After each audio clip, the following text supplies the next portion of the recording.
சமீபத்திய பிரதம மந்திரியினுடைய ஐரோப்பா நாடு ஃப்ரான்ஸ் மற்றும் அமெரிக்கா விசிட். ஃப்ரான்ஸ் நமக்கு வந்து நட்பு நாடு, அது முடிஞ்ச அளவுக்கு இந்தியாவுக்கு சப்போர்ட்டாக இருக்கிறாங்க. அவங்கள்ட்ட நிறைய ரஃபேல் விமானம் வாங்கின மாதிரி நிறைய இராணுவ தளவாடங்கள் நம்ம வாங்குகிறோம். அவங்க வந்து full and full India support இருக்கிற நாடுங்கிறதுனால இதில் இவர் ஏஐ மாநாடுக்கு போனார், கோச்சேர் பண்ணார். அதாவது சேர்ந்து ஃப்ரான்ஸ் அதிபரோடு சேர்ந்து நம் பிரதமரும் தலைவராக இருந்து அந்த மாநாடை நடத்தினர் என்பது நமக்கு பெருமையான விஷயம். அதில் ஆச்சரியப்படுவதற்கு ஒன்றும் இல்லை என்பது நம் கருத்து. இது ஏற்கனவே நட்புறவோடு இருக்கிறதுனால அதில் ஸ்பெஷலாக சொல்கிறதுக்கு ஒன்றும் இல்லை. ஆனால் ட்ரம்ப்போடு இது இந்த செய்தியின்படி 4வது உலக தலைவர் ட்ரம்ப் பதவிக்கு வந்தவுடன் வந்தது. ட்ரம்ப்பு முத சந்தித்தது என்னுடைய கருத்துப்படி இஸ்ரேலுடைய பிரதம மந்திரின்னு நினைக்கிறேன்.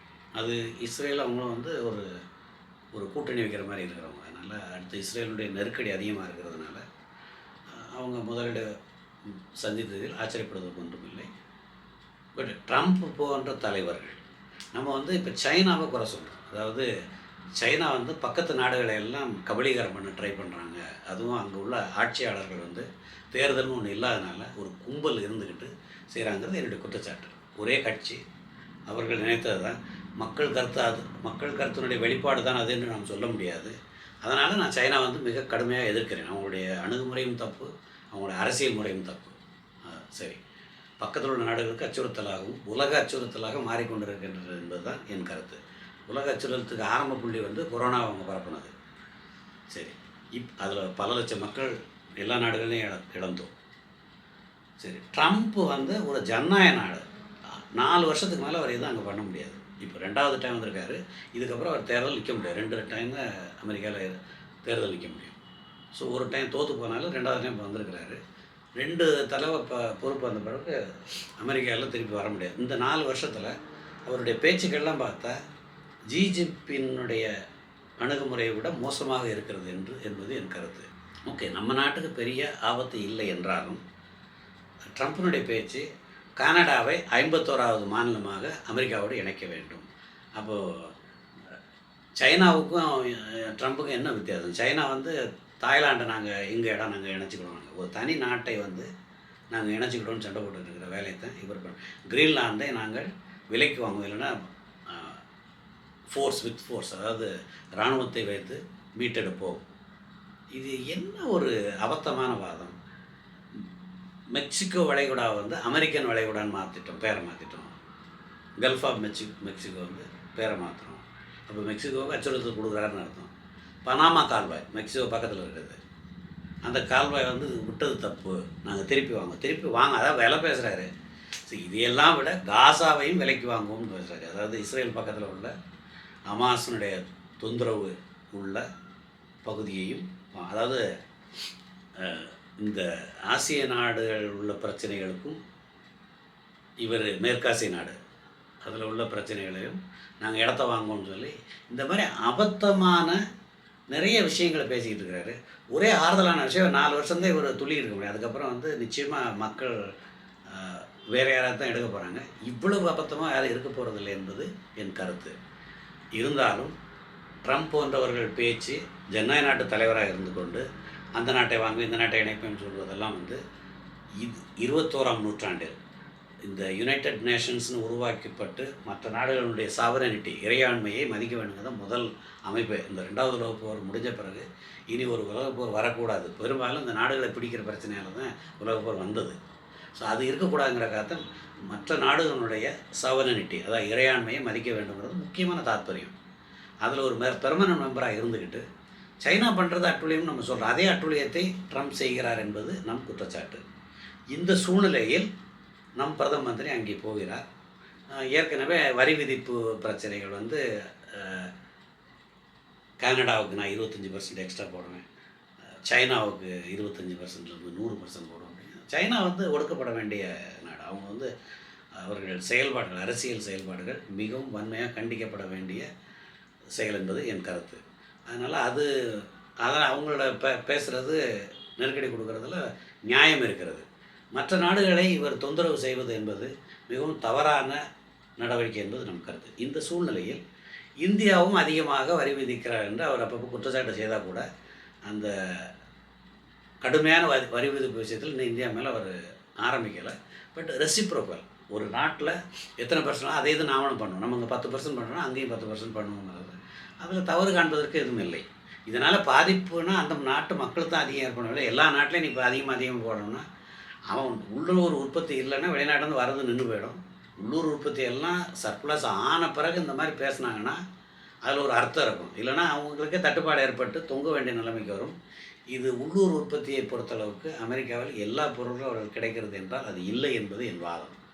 ஸோ அதனால் ட்ரம்ப் செய்கிற செயல்பாடுகள் தவறான அணுகுமுறை. இந்த சூழ்நிலையில் நம் பிரதமர் அங்கே சென்ற பொழுது இந்தியாவுடன் 2030க்குள்ளே $500 பில்லியன் அளவுக்கு இப்போ 125க்கு மேலே ஓடிட்டுருக்குன்னு நினைக்கிறேன், 100 அந்த ரேஞ்சில். 5 மடங்கு அந்த மாதிரி பண்ணுறதுக்கு அப்படின்னா கிட்டத்தட்ட 42 லட்சம் கோடி ஒரு வருஷ பட்ஜெட் அளவுக்கு வியாபாரங்கள் செய்கிறதுக்கு செய்கிறோம். இன்னும் ஃப்ரீ ட்ரேட் அக்ரிமெண்ட் வரலாம் கூட அதனுடைய முன் அமைப்பாக எடுத்துக்கிட்டோமே. அந்த மாதிரி சில முக்கியமான முடிவுகள். அதையெல்லாம் விட F-35, அதாவது F-16 வந்து பாகிஸ்தான் கொடுத்தாங்க 2000கள் காலத்தில். அது வந்து லேட் 90கள் கடைசிலையும் 2000 வந்து பாகிஸ்தானுக்கு அமெரிக்கா கொடுத்தது. அப்போ இந்தியா கொடுக்க மாட்டோம்னு சொல்லியிருந்தாங்க. அப்போ உள்ள அதுதான் மிகப்பெரிய மிகவும் உயர்தரமான தொழில்நுட்ப வல்லமை பெற்ற விமானம். அவங்களோட பாகிஸ்தான் ஏர்ஃபோர்ஸ் கொடுத்துருந்தாங்க. அதை நமக்கு அகேன்ஸ்டாக பயன்படுத்துகிறான்னு ஒரு பிரச்சனை. அதாவது சண்டைக்கு பயன்படுத்த அது என்ன கணக்கோ, அதாவது அதுக்கு அர்த்தம் என்னென்னா அவங்களோட தற்பாதுகாப்பு வைப்பாங்க, மற்ற நாடுகளுக்கு அகேன்ஸ்டாக பண்ண மாட்டாங்கன்னு ஏதோ கணக்கு சொல்கிறாங்க. பட் நம்ம நாட்டு உள்ள அது வந்தது, அதை வி ஷாட் டவுன், அது சுட்டு தள்ளினாங்க. அந்த மாதிரி நடந்துச்சு இந்த இப்போ சமீபத்தில் நடந்த சண்டையில் பிரச்சனையில். ஸோ இப்போ உள்ள அட்வான்ஸ் லெவல் எதுனா F-35, F-35ங்கிறது அது வந்து உலகத்தில் மிக மிக முன்னணி நிலைமையில் உள்ள தொழில்நுட்பத்திற்குரிய விமானம். அதை கொடுக்குறதுக்கு அவர் தயாராக இருக்கிறாருங்கும் போது நம்மளுடைய மார்க்கெட் வேணும்னு அவர் புரிஞ்சிருக்கிறாருன்னு அர்த்தம். நம்ம நாட்டுக்கு இப்போது இந்தியாவை பொறுத்தளவுக்கு கடந்த 20-25 வருஷமாக கொஞ்சம் கொஞ்சமாக 20 வருஷமாக வச்சுக்கிடுவோம். ஏன்னா வாஜ்பாய் வந்து அணுகுண்டு சோதனை பண்ண நேரம் நம்மளை எல்லாம் சாங்ஷன் போட்டு ஒதுக்கி வச்சாங்க. ஒரு 5-6 வருஷம் ஆச்சு. அதுக்கப்புறம் ஆரம்பித்தது மன்மோகன் சிங் கவர்மெண்ட் ரொம்ப முயற்சி பண்ணி அவங்களோட நல்லுறவு வந்தது. வாஜ்பாய் கவர்மெண்ட் இருக்கையிலே அந்த சாங்ஷன் லெவல் குறைய ஆரம்பித்தது. 2004க்கு முன்னாடியே ஸ்லோவாக அதெல்லாம் விட்டுட்டு வர ஆரம்பித்தாங்க. அது உண்மைதான். ஸோ இந்த கடந்த 20 வருஷமாக ஒரு நட்புறவுங்கிறது நல்ல நிலைமையில தான் போய்கிட்டுருக்கு.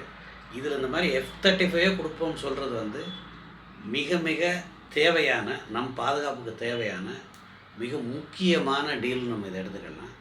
அதனால் இது ஒரு மிகப்பெரிய வெற்றின்னு தான் எடுத்துக்கணும். நம்ம எதிர்க்கட்சிகள் வழக்கம் போல் அங்கே உள்ள இந்திய பிரஜைகளை வெளியேற்றுறாங்கங்கிறது வேறு. இந்தியாவிலிருந்து சட்டவிரோதமாக, அதாவது விசா இல்லாமல் திருட்டுத்தனமாக இவங்க ஏமாளிகள்.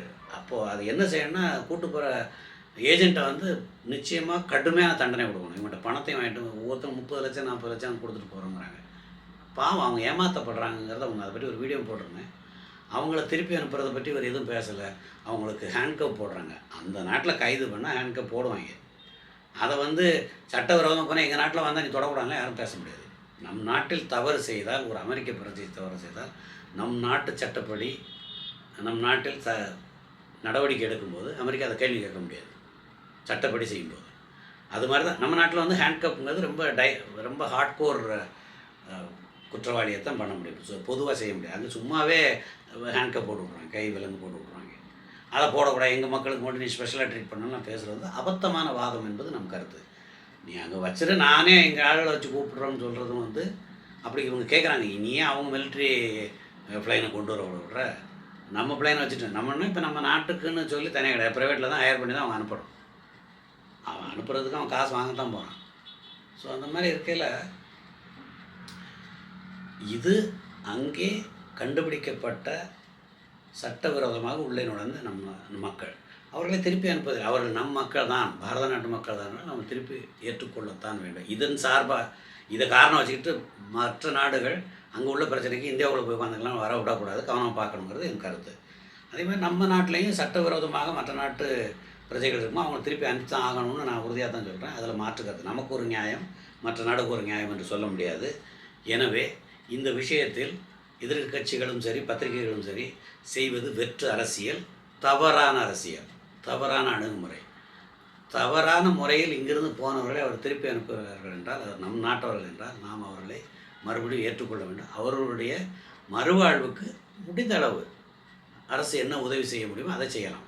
அவர்களை ஏமாற்றியவர்களை சட்டத்தின் முன் நிப்பாட்டி, இந்த மாதிரி ஏஜென்ட்டு பணத்தை வாங்கிக்கிட்டு விசா அங்கே உங்களுக்கு ரெடி பண்ணிடுவோம்னு கொண்டு போய் உட்கார வைக்கிறவங்க வந்து சட்ட நடவடிக்கை எடுத்து அவர்களுக்கு இன்ஃபேக்ட் அந்த மாதிரி ஒரு சட்டம் வந்து அவர்களுக்கு மரண தண்டனை கொடுக்குறோம் என்பது என் கருத்து. இல்லைனா இது வந்து ஆயுள் தண்டனை, மரண தண்டனை மாதிரி ஏதாவது கொடுத்தா தான் இந்த தவறுகள் குறையும் என்பது நம் கருத்து.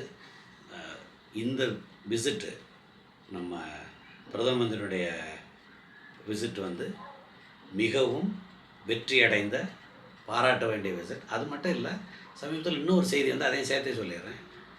அமெரிக்காவில் வந்து இப்போ பொருள் செலவுகளை குறைப்பதற்காக எலன் மஸ்கினுடைய கண்ட்ரோலில் ஒரு அட்வைசரி டிபார்ட்மெண்ட் மாதிரி போடுறாங்க. அவங்க டிசிஷன் இல்லை, அவருடைய கொடுக்க அட்வைஸில் பிரசிடெண்ட் நடவடிக்கை எடுப்பாருன்னு சொல்லி, அதில் வெளிநாட்டு உதவிகள்னு சொல்லி ஒரு டிபார்ட்மெண்ட்டே க்ளோஸ் பண்ணிட்டு எங்கெங்கே அந்த நாட்டுக்கு போகுதுன்னா, நம்ம நாடு 150 கோடி தேர்தலில் வாக்கு போட வைக்கிறதுக்காக அவங்க அனுப்புனாங்க.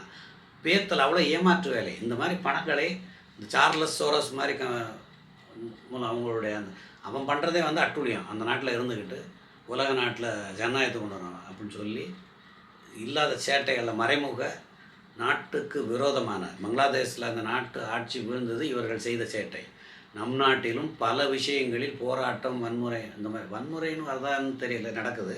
ஆனால் போராட்டம்னு மக்களை ஏவிவிட்டு எந்த ஒரு நல்ல காரியத்தையும் பண்ண விடாமல் செய்கிறதும் இந்த மாதிரி டீப் ஸ்டேட்னு இவங்க பண்ணுற அட்டூழியம். இதில் இந்த தேர்தலுக்காக அனுப்பணுங்கிற பணம்லாம் வந்து ஏமாத்து வேலை. இது மக்களை மூளைச்சலவை செய்ய, இதில் இந்த காங்கிரஸ்காரங்க அவங்கள சப்போர்ட் பண்ணி பேர தான் மடத்தனமானது இருக்குது. ஸோ இந்த மாதிரி செய்கிறதை கிட்டத்தட்ட 180 கோடி ரூபா வருஷம் போகுதுன்னு சொல்லிட்டு அதை நிறுத்திருக்கிறாங்க. நமக்கு தேவையே இல்லை. இந்த மாதிரி வாங்குகிறவங்கள, இந்த ஃபாரின் ரெமிட்டன்ஸை இன்னுமே இந்தியா வந்து ரொம்ப கவனமாக, என்ஜிஓ மூலம் வர்றது வந்து என்ன பர்பஸ் பண்ணுறாங்கிறது இப்போல்லாம் ரொம்ப டைட் பண்ணியிருக்காங்க. இன்னும் அதிகமாக அதை செய்ய வேண்டி இருக்குது என்பதே நம் கருத்து. இந்த பணத்தை நிறுத்தியதில் சந்தோஷப்பட வேண்டிய விஷயம். நமக்கு அது தேவையும் இல்லை. நம் நாட்டில் நம் மக்களை ஓட்டு போட சொல்வதற்கு அவர்கள் என்ன பணம் செலவழிக்க வேண்டியது இருக்குது? அபத்தமான இது. இதெல்லாம் மறைமுக திட்டம், அவர்களுக்கு வேறவாக இருக்கும். அதை பற்றி விரிவான வீடியோ பின்னாடி நான் பேசுகிறேன். அதனால் இதுவும் அவர்கள் நிறுத்திவிட்டார்கள் என்பது நாம் மகிழ்ச்சி அடைய வேண்டிய விஷயம். நமக்கு தொந்தரவு குறையுதுன்னு அர்த்தம். இந்த மாதிரி பணம் வந்து இங்கே விளையாடுறது சில முட்டாள்தனமான செயல்களுக்கு அது இடம் கொடுக்கிறது என்பது நம் கருத்து. மற்ற விஷயத்துக்கு வரும் வீடியோ பார்ப்போம். நன்றி, வணக்கம்.